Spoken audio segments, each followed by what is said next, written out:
Police દ્વારા ગ્રામ્ય વિસ્તારોમાં કોમ્બિંગ કરવામાં આવ્યું છે.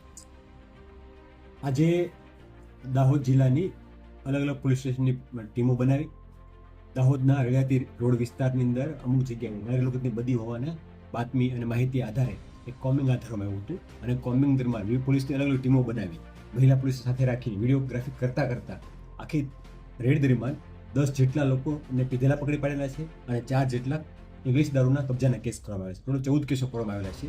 આ ઉપરાંત ગલાલેવાડા પણ કોમ્બિંગ કર્યું હતું તો ત્યાંથી પણ એક કેસ દાખલ કરવામાં આવેલો છે. ટોટલ 15 જેટલા કેસો દાખલ થયા છે અને આગળની કાયદેસરની કાર્યવાહી હાથ ધરવામાં આવેલી છે.